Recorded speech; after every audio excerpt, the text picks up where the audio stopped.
Olá, eu sou o DJ Kleber Barri.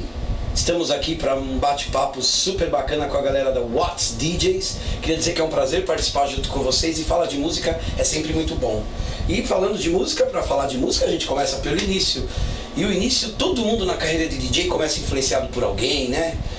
Acho que a minha geração, que também faz parte dos anos 80, tinha aqueles aparelhos de som na sala de casa, onde quando os pais, no final do dia ou no final de semana, sempre colocavam um disco para tocar. E eu, como sou de uma família consideravelmente grande, sou o filho mais novo, eu era o responsável pelo aparelho de som. Eu era o que colocava os discos, sabia o que meu pai queria ouvir, o que minha mãe queria ouvir, mas o que eu mais gostava era que os meus irmãos ouviam. Que tenho irmãos que viveram no final da década de 70, pegaram soul music. Então o disco do Jimmy Bohorn e James Brown em casa, KC da Sunshine Band, era o tempo todo. Então eu tive a oportunidade de ver essa coisa pop nascer de berço, porque me lembro com 4 anos de idade já manuseando aparelho de som, virando de lado, e eu tinha uma mania que eu pulava as músicas que eu não gostava. Em vez de tocar 7 músicas que tinha no disco, 6, 5, eu já pulava. E então a grande influência, sem dúvida alguma, foi da família, mas eu tenho a ousadia de dizer que eu já nasci gostando de música. Isso aí já, acho que já vem da minha mãe, Dona Nena, que Deus a tenha, que não fui criado por ela, mas ela foi a grande louca por música. É uma pessoa que já nasceu ouvindo música também, e tinha um grande orgulho de eu trabalhar com música. Acho que é basicamente isso.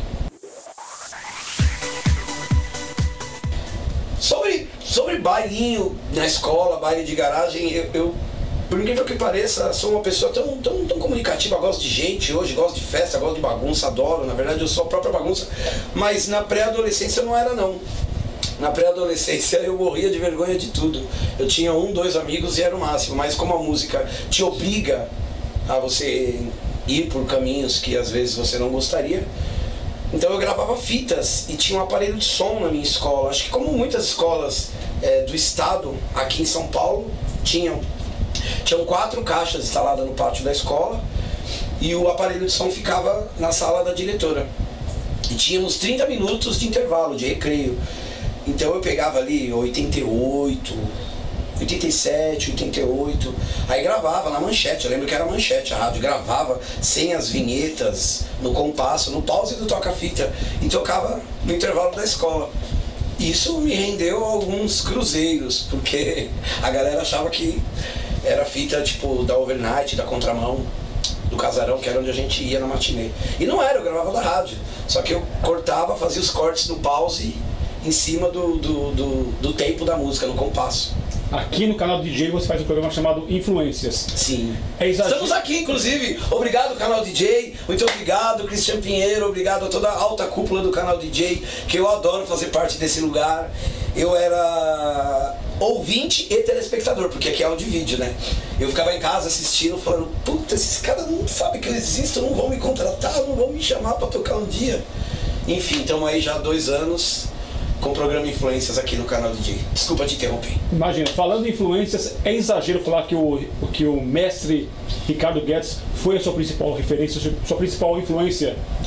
Ah, cara, qualquer coisa que fale dele é muito pouco. Ele teve total. Eu acho que, principalmente por eu estar aqui hoje, estar trabalhando muito, teve... Desculpa, eu me emociono quando eu falo dele. Mas eu acho que existe a minha carreira antes do Guedes e depois dele. Porque quando por isso que eu digo, você nunca sabe tudo, cara. Não pensa que você sabe tudo, que você já sabe. Sempre ouça, sempre preste atenção. Porque quando eu achava que já tinha realizado tudo se acabou e tudo começou novamente, um outro caminho. E na minha concepção muito melhor. Então o Guedes, ele veio na minha vida na hora que tinha que ser. Eu fui aficionado por ele. Não existiam redes sociais, né? Então eu tinha um fã-clube dele. Eu montei um fã-clube dele. Existiam 2 fã-clubes do Guedes na Contramão, que era a casa que ele tocava, no Tatuapé, aqui em São Paulo. E tinha umas meninas e nós. Mas as meninas eram mais porque o Guedes era um gato, como ele mesmo gostava de chamar a gente. mas o melhor DJ que tinha. Então a gente era alucinado, a gente cabulava aula para ouvir os programas dele. Isso em 89, 90, 91. Então o Guedes, sim, ele juntamente com o Vadão, o Guedes e o Vadão, total, era papai e mamães, dois papai, digamos assim, para não pegar mal, vai. Mas os dois, sem palavras. Se eu tô trabalhando hoje, o Ricardo Guedes e DJ Vadão foram dois responsáveis por Kleber Barra estar aí trabalhando bastante. O seu início de verdade numa grande festa foi em 92? A minha residência, meu primeiro salário, porque não era cachê, era salário, a gente ganhava. Não tinha essa de hoje eu vou tocar ali, amanhã eu vou tocar lá. Você era DJ de uma casa, de um clube. Era contratado para ser DJ de um clube. E nós que éramos de pequenos clubes, era difícil você, por exemplo, eu tocava na Tower em 92. Ele vai tocar hoje na Toco, ele vai tocar na... Não vai, não tem porquê. A gente via, por exemplo, o Vadão sair da Toco e ir pra Contramão, a gente via o Guedes ir pra Over, ir pra Toco, o próprio Vadão ia pra Overnight, mas nós não tínhamos esse acesso porque nossa casa era pequena. Mas aí os caras que se destacavam, aí os caras tinham sempre, o Guedes principalmente.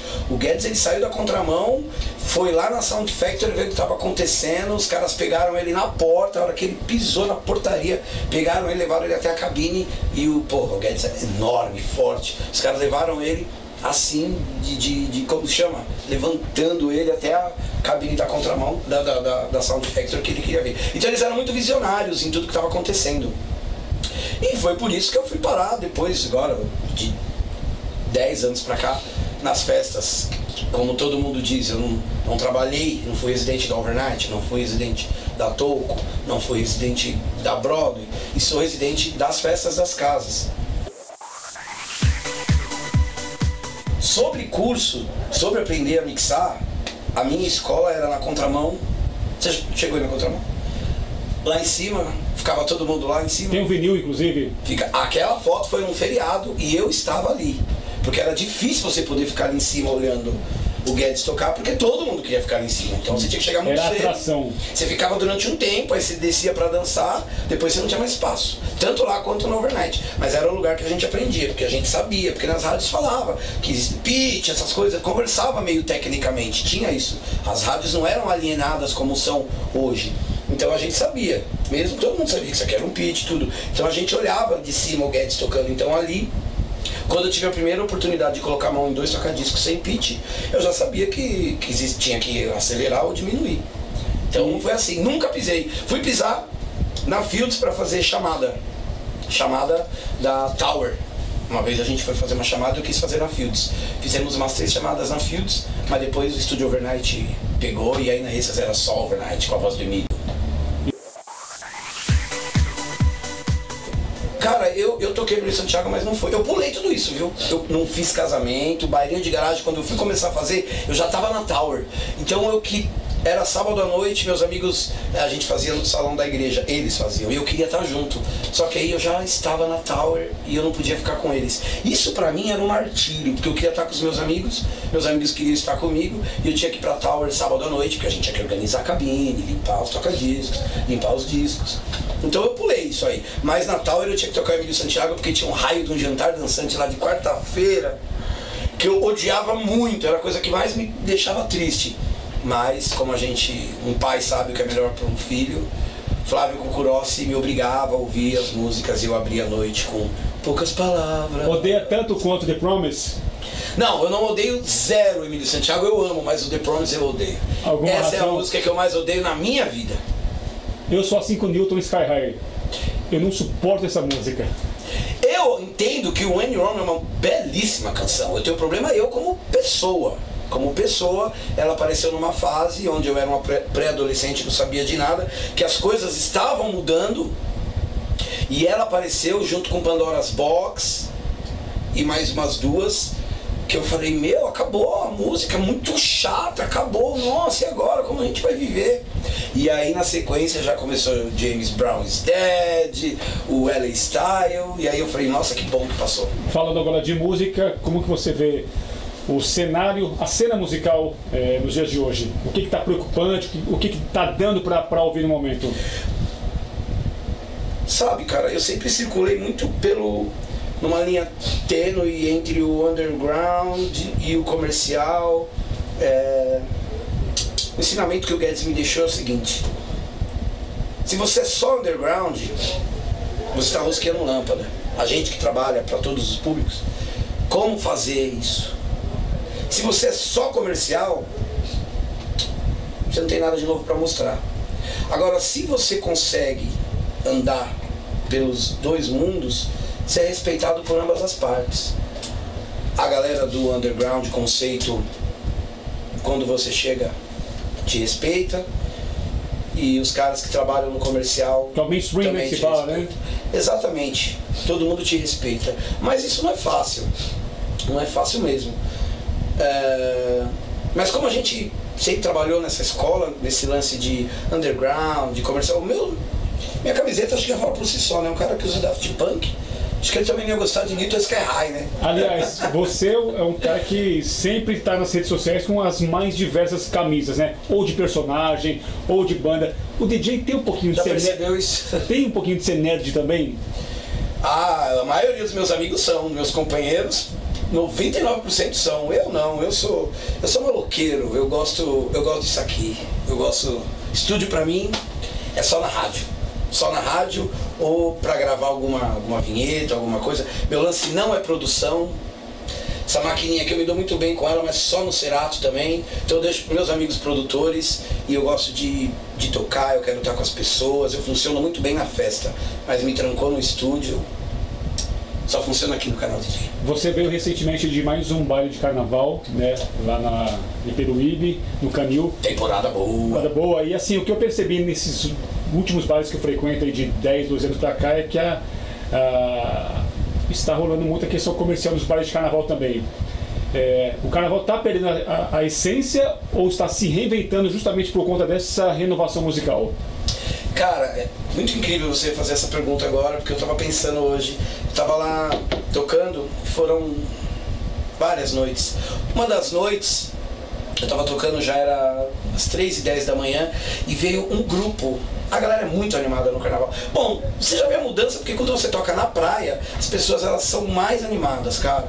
Porque é o clima, né? O clima, além do clima, as pessoas que elas vão para se divertir. Então se elas vão para um clube, você pode ter certeza que elas vão beber, elas vão se animar, elas vão querer tirar foto, elas fazem a diferença. E eu adoro tocar em temporada, sim, que as pessoas estão muito animadas e elas te dão material para você poder trabalhar. O cérebro funciona muito mais. Quando é temporada, eu faço coisas que jamais eu faria num dia normal.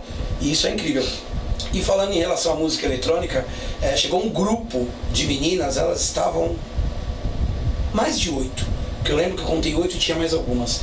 E elas falaram, a gente adora vir no Canil no carnaval, porque a gente pula carnaval, mas a gente não quer ouvir o que o carnaval sempre mostrou pra gente. A gente quer poder dançar música eletrônica, e aqui tem música eletrônica. Então quando a gente tem um bom... Pra você ser um bom lutador, você precisa de um bom treinador, né? Então não adianta nada eu querer estar aqui se não tiver o Christian Pinheiro aqui no canal DJ dando suporte, arrumando o computador como ele tá aqui do lado, fazendo as coisas. Não adianta nada eu ser o Mega Blaster se eu não tenho apoio. Não adianta nada você tá aí se não tem um belo equipamento. Então, uma andorinha só não faz verão. Fica aí de recado pra você que tá começando agora. Bom, pra gente encerrar, 2018 começando, planos pra esse ano ou deixa a vida te levar? Eu sempre deixo a vida me levar. Sempre deixo a vida me levar, mas eu sou um cara extremamente ansioso. Não tomo remédio porque eu não quero, mas deveria.